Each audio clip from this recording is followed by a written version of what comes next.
Hello, I'm Joe Walensky, and I am the conference director for the UX Writer Conference. The next in our virtual series is coming up on July the 21st, which is a Tuesday. So it's online, available to everyone, everywhere.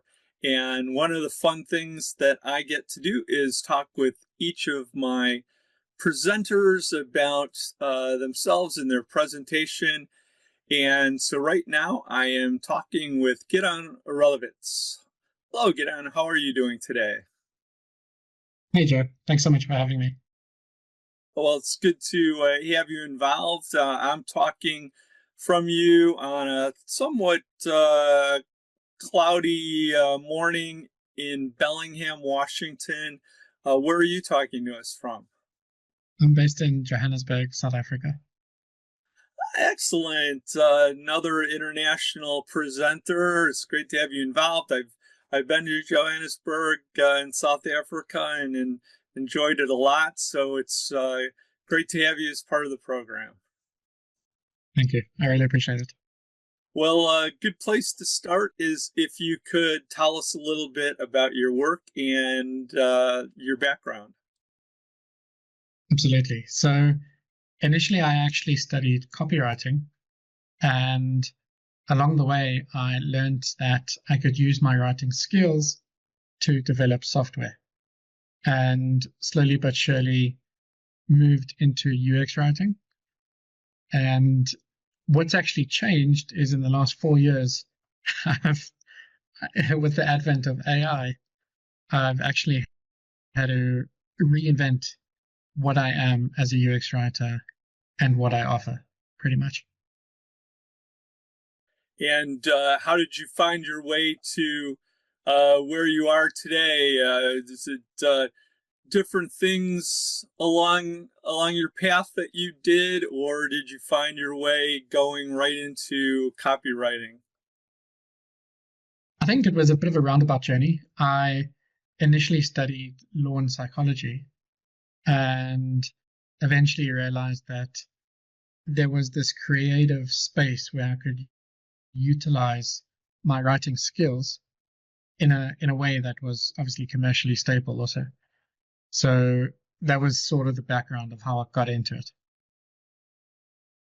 And how did you find your way into working with AI? Was it something? Well, first of all, was it something that you've been involved with for a while? Were you experimenting with it? Was it part of your work? How did you start to learn about what you do with it now?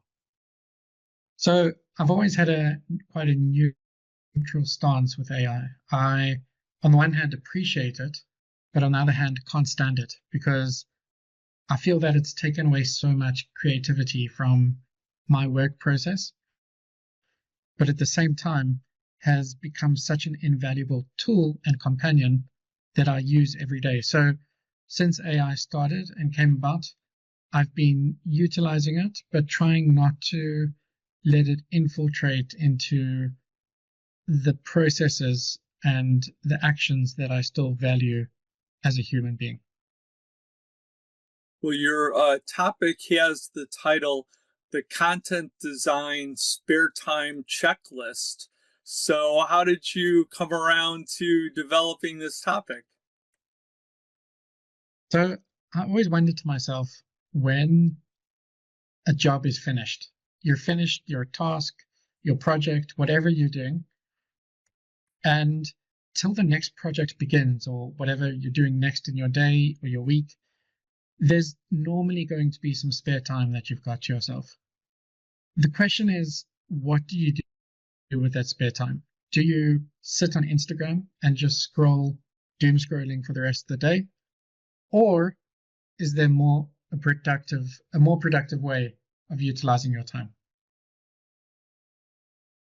And so, was this something that you were reflecting on, and it was something that you realized you'd been doing, and you wanted to explore it a little better, or did you like consciously realize, yeah, this is something that uh, is something I hadn't thought about before, and I want to investigate it further.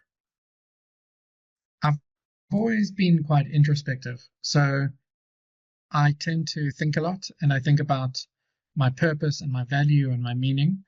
But at the same time, I found myself sometimes just lazing off and like letting my mind wander into the algorithm of Instagram or YouTube. And I realized over time that I want to consciously create a framework that lets me holistically progress and improve as a person, as a colleague, as someone in the industry, and as a UX writer.